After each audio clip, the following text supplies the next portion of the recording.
All right. So today, what we're going to start looking at is what we call the money market.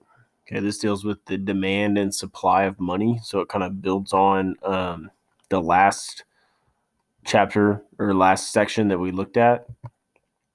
So what we're looking at is basically um, how the demand for money reflects the or interacts with the money supply. It's out of here. Okay, so Federal Reserve, remember, they're the ones that are in charge of the money supply. Okay, so how households, firms, governments, how they interact in the market for money determines the interest rate. Okay, so this is again the interest rate on like how expensive money is. Okay, so your money demand, okay, that's going to come from households, going to come from firms, government, in the foreign sector. This is when people are trying to obtain more money. Okay, a lot of that depends on how much the interest rate is going to be. Okay, so the money supply. Remember, only the Federal Reserve has the power to determine what the money supply is and how much money is out there. All right, that's important to remember. So, money demand, households, firms, government looking to spend money. Okay, money supply only determined by the Federal Reserve. All right, so three different types of demand for money. Okay, first one, transaction demand.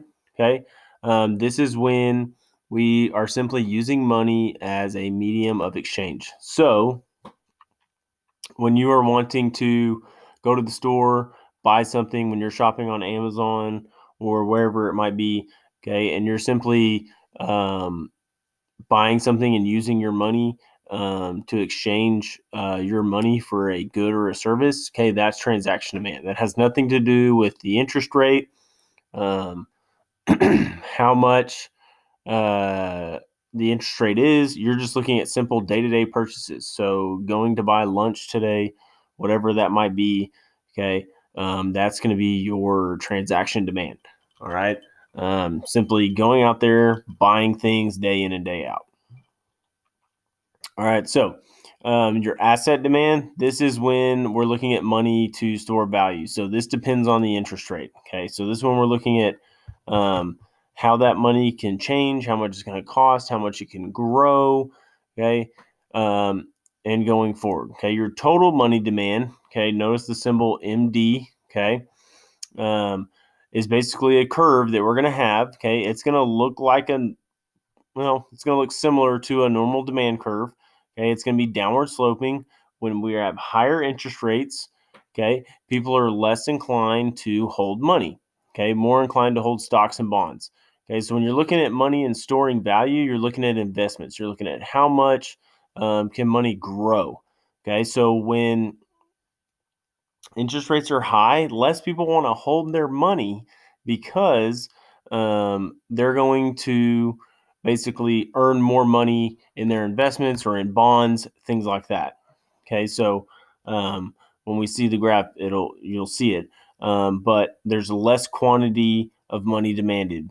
Okay, because more money is going to be held in stocks and bonds. Okay, at lower interest rates, people are less likely to invest, and they're also not sacrificing as much money when they keep it in cash because they wouldn't make much if they would have had it in stocks and bonds anyway. Okay, so that's when you see low interest rates as far as investments, you're looking at how much can people earn, how much can people make.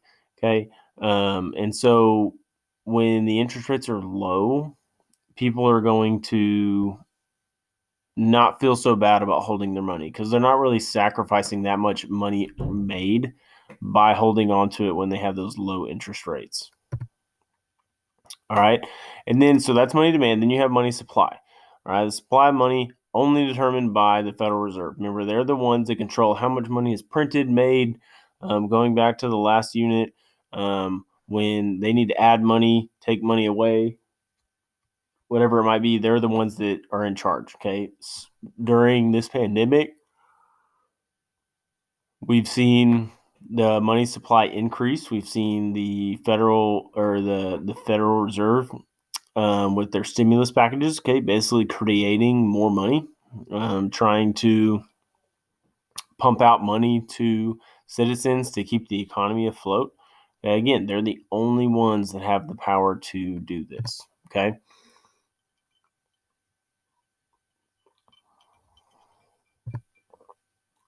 All right, so here is your graph, okay? Here is your money supply right here. Here's your money demand. Notice the downward sloping, okay? Quantity, money demanded, and your interest rate.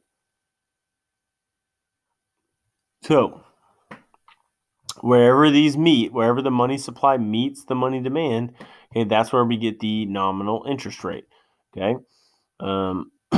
So it's downward sloping, okay, because the opportunity cost of holding money, all right? So the opportunity cost when you hold money when interest rates are high is much, much greater. You're sacrificing those potential gains that you could have, okay, by holding on to your money. When interest rates are really, really low, there is less opportunity cost, basically less sacrifice made by keeping that money in cash. Okay. So changes in money demand. All right. So what we see, okay, price level real GDP, okay, when we get the nominal GDP, so the GDP at current prices. All right. So when nominal GDP increases, we see an increase in money demand, the interest rate rises. Okay, when we see a decrease in money demand, the interest rate lowers. All right, so here's your increase, money demand. All right, you're seeing a new higher equilibrium. Okay, so nominal interest rate is going to increase. All right, as we see a decrease in money demand, all right, again, we're going to see a lower equilibrium point down here. The interest rate is going to drop. So again, anytime you get confused, always draw your graph, and that can help solve it for you. All right, so changes in the money supply. Again, only the Federal Reserve can change the money supply. All right, expansionary monetary policy. Okay, what we're seeing there. Okay, when they are increasing the money supply, we see a decrease in the interest rate. Okay, expansionary increasing the monetary or the money supply, not monetary. Okay, money supply. So increasing the money supply is expansionary. Contractionary is when they decrease the money supply to try and drive that interest rate back up. Okay, so it's how much money do you want out there versus how much money or how much do you want the interest rate to be. If you want a lot of money out there, the interest rate's going to drop. When there's less money out there, the interest rate's going to rise. Okay, so here we see an increase in money supply. All right, interest rate drops. Notice where's your new equilibrium point? Okay, well, it's over here. All right. So money supply increases to the right, interest rate is going to drop. Okay, decrease in money supply, you're going to see the opposite. Okay, because the equilibrium point's going to change. So now the equilibrium point's up here. All right. So going back, all right. Remember, money market. Okay, we're looking at money demand and money supply. Money demand, we're looking at transaction demand. We're looking at the demand for money as a medium of exchange. We're looking at assets, how much money can store value. Okay, higher interest rates, people are less inclined to hold money, more inclined to hold stocks and bonds. Okay. Money supply, again, only the Federal Reserve can control the money supply. All right. So here's your equilibrium point.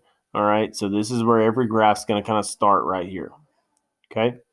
Then you have your increase, okay, in money demand, your decrease in money demand, increase in money supply, and decrease in money supply.